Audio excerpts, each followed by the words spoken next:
Everyone, आज की video में हम बात करेंगे आपकी एसएसटी का पेपर जो आपका होने वाला फाइनल टर्म का।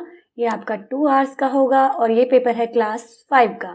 अभी तक आपने एसएसटी के कई प्रैक्टिस पेपर कर चुके हैं, अगर नहीं किए हैं तो चैनल पर जाके उनको कर लीजिए। आपके एग्ज़ाम की डेट आ चुकी है, आपको पता है 13 मार्च से आपके एग्ज़ाम स्टार्ट हैं। और आपका जिन बच्चों ने मेधावी के लिए तैयारी कर रहे हैं उनका एग्ज़ाम की भी डेट आ चुकी है, वो आपके 23 मार्च को।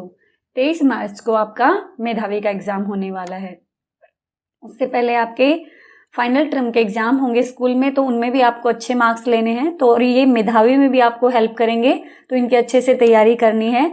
तो चलिए शुरुआत करते हैं। चैनल पर नए हैं तो सब्सक्राइब ज़रूर कर लें। आपको यहाँ पे मेधावी, नवोदय और फाइनल टर्म आपके जो भी एग्ज़ाम होते हैं सबकी तैयारी कराई जाती है। सबसे पहला क्वेश्चन है, किस महाद्वीप पर केवल पेंगुइन रहते हैं? देखिए, आर्कटिक, यूरोप, ऑस्ट्रेलिया और अटलांटिक महाद्वीप नहीं है, ये महासागर है। तो आपसे पूछा गया किस पे रहते हैं, इन बाकी पे केवल पेंगुइन नहीं रहते, और भी लोग रहते हैं। तो अंटार्कटिका जो है, अंटार्कटिका जो महाद्वीप है वो केवल ऐसा महाद्वीप है जहाँ पे बहुत ज़्यादा मात्रा में बर्फ ही बर्फ है और वहाँ पे पेंगुइन रहते हैं। तो ये कौन सा आंसर होगा इसका? अंटार्कटिका। अगर आपके पेपर में भी ऐसा कोई क्वेश्चन आ जाए तो आपको घबराना नहीं है, साइड में अपना आंसर लिख देना है। 0 डिग्री अक्षांश रेखा का दूसरा नाम क्या है? इसके 2 नाम हैं, एक तो विषुवत रेखा, एक है भूमध्य रेखा, और इंग्लिश में इसको बोलते हैं इक्वेटर लाइन। तो ये होती कौन सी है आपको पता होगी। ये देखो, हमारी पृथ्वी मैंने बना दी और बीचों बीच इसके जो लाइन होती है भूमध्य रेखा, 0 डिग्री की अक्षांश रेखा होती है, इसका एक और नाम है विषुवत रेखा, भूमध्य रेखा और इक्वेटर लाइन। आपको तीनों इसको याद रखना है। मोरियाना ट्रेंच, ट्रेंच को गर्त भी बोलते हैं, हिंदी में इसको गर्त भी बोलते हैं। मोरियाना ट्रेंच जो है इसकी गहराई कितनी है? इसकी है 11 किलोमीटर। आपको इसकी जगह 11,000 मीटर भी लिखा मिल सकता है। 1 किलोमीटर में कितने मीटर होते हैं? 1000। तो आपको इन दोनों का पता होना चाहिए। 11,000 मीटर भी लिखा मिल सकता है क्योंकि दोनों इक्वल वैल्यू हैं। अगला है, रिक्त स्थान भरिए, निम्नलिखित में से सही शब्द भरें। 25 करोड़ वर्ष पूर्व सारे महाद्वीप जुड़े थे। इसे क्या कहा जाता था? पेंजिया कहा जाता था। सारे के सारे जो महाद्वीप थे ये एक दूसरे से बिल्कुल जुड़े हुए थे, तो इसको नाम दिया गया था पेंजिया। और जो एक महासागर था, चारों ओर एक महासागर भी था, उसको नाम दिया गया था पेंथलासा। ठीक है, इसको आपको दोनों का पता होना चाहिए। महासागर जो था उसे पेंथलासा कहा गया था और उसको कहा गया था पेंजिया। धीरे धीरे इसके टुकड़े शुरू होने हुए और उसके बाद महाद्वीप बन गए और महासागर भी अलग अलग बन गए। दिन और रात पृथ्वी की डैश गति के कारण बनते हैं। दिन रात उसकी घूर्णन गति के कारण, यानी जो पृथ्वी है वो अपने ही उस पे घूमती रहती है, अपने ही अक्ष पे घूमती रहती है और सूर्य के चारों ओर भी घूमती है। जब सूर्य के चारों ओर घूमती है तब तो बनती हैं, ऋतुएं चेंज होती हैं, और जो अपने ही अक्ष पे घूमती है तो वहां पे क्या होगा? दिन रात होगा। अगला क्वेश्चन है, हमारा भारत उत्तरी शीतोष्ण और उष्ण कटिबंध में है। मैं आपको ये एक वीडियो में अच्छे से बता चुकी हूँ कटिबंध क्या होते हैं और किस तरीके से इनका विभाजन किया गया है। ठीक है, ये जलवायु के आधार पर बांटे गए हैं। जो सूर्य के नजदीक वाला एरिया जहाँ पे सूर्य की सीधी रेखा पड़ती है, ये सब मैं बता चुकी हूँ आपको। तो भारत का पूछा गया है, भारत है उत्तरी शीतोष्ण, यानी कि शीतोष्ण वाला उत्तरी एरिया में है। ये देखो, ये हो गया उष्ण और ये जो ऊपर का होगा शीतोष्ण, यानी कि यहाँ पे ठंड भी होती है और गर्मी भी होती है। भारत में ठंड भी है और गर्मी भी है, और कुछ एरिया भारत का ऐसा है जहाँ पे बहुत ज्यादा गर्मी है। तो ये 2 कटिबंध में आता है, उत्तरी शीतोष्ण और उष्ण कटिबंध में भारत आता है। जंगली घास में विकसित फसलें कौन सी है? जंगली घास से विकसित हुई है, ये है चावल और मक्का। ये दोनों फसलें जो हैं आपकी जंगली घास से उत्पन्न हुई हैं। अगला है सुमेरवासी। सुमेर की सभ्यता हमने पढ़ी हुई है। सुमेर वासियों ने किसका आविष्कार किया था? लकड़ी के पहिए का आविष्कार किया था।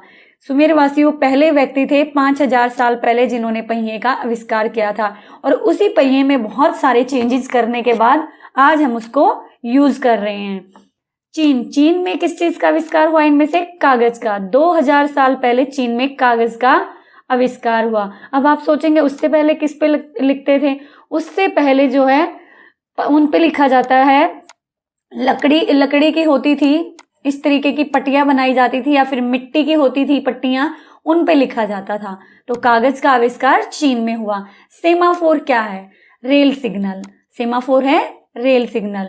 चार्ल्स बेबेज कौन थे? चार्ल्स बेबेज जो थे उन्होंने कंप्यूटर का आविष्कार किया था। आप मुझे कमेंट बॉक्स में बताएंगे टेलीविजन का आविष्कार किसने किया।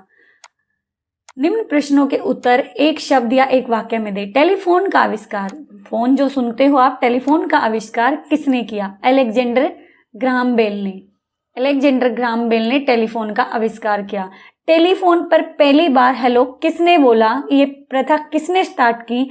ये आप मुझे कमेंट बॉक्स में बताएंगे। मैं पहले वाली वीडियोस में बता चुकी हूँ और आपकी बुक में भी दिया गया है। यहां से आपने याद रखना है टेलीफोन का आविष्कार किया अलेक्जेंडर ग्राहम बेल ने।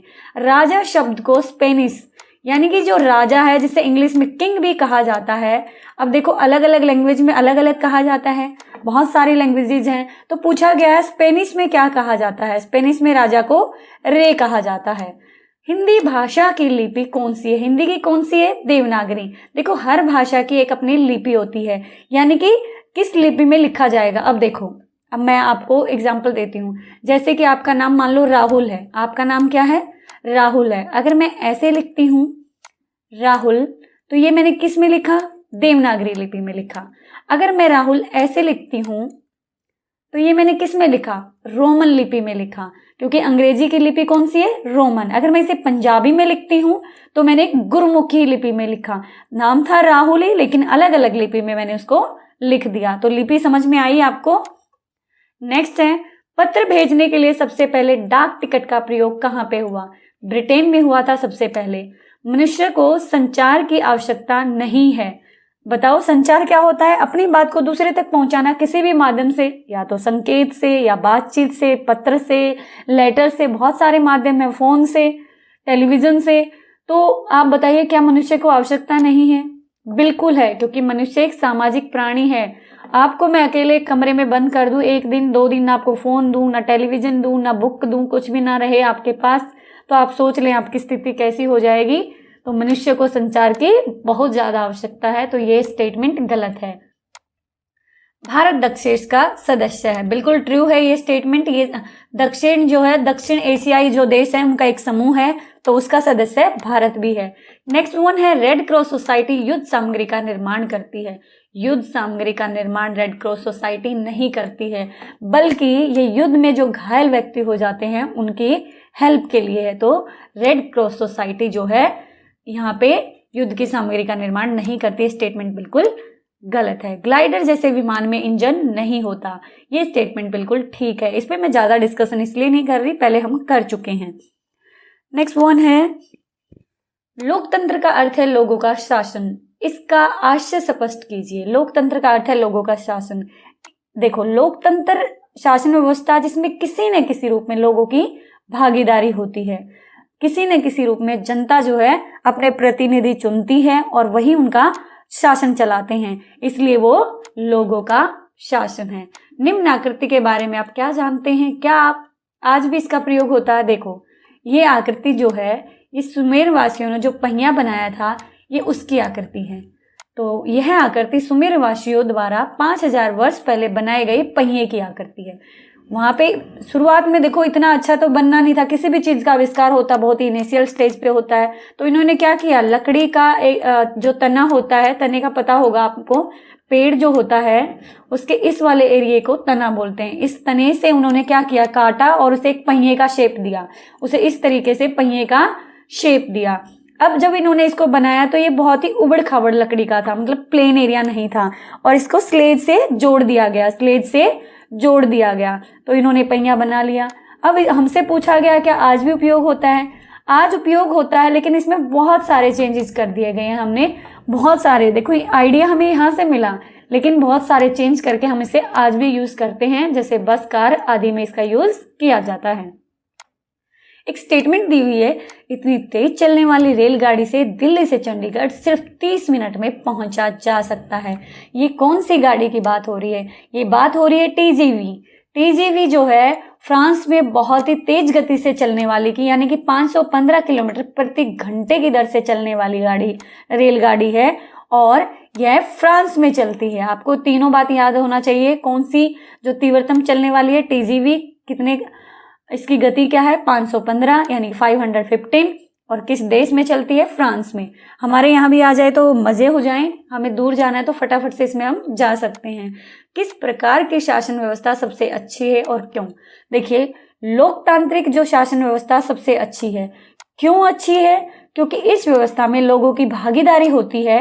वे वोट देकर अपना प्रतिनिधि चुनते हैं और चुने हुए प्रतिनिधि देश का शासन चलाते हैं, यानी कि लोग उनको चुनते हैं और वो उनको अपने प्रतिनिधि भेजते हैं कि ये लोग हमारे उस पे शासन करेंगे, ये लोग कानून बनाएंगे। इसीलिए लोकतंत्र सबसे अच्छा है। मान लो हो तानाशाह या फिर राजशाही। राजशाही में क्या होता था? राजा का ही चलता था, और तानाशाही में एक ही व्यक्ति का चलता था, वो जो बोल दे वही कानून।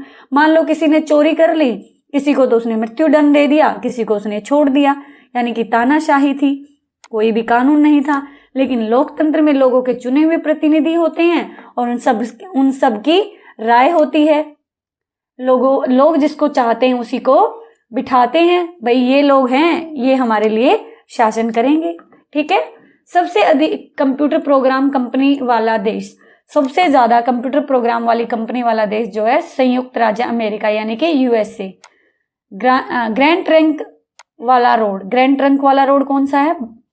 ग्रैंड ट्रंक रोड वाला देश कौन सा है? ये है भारत।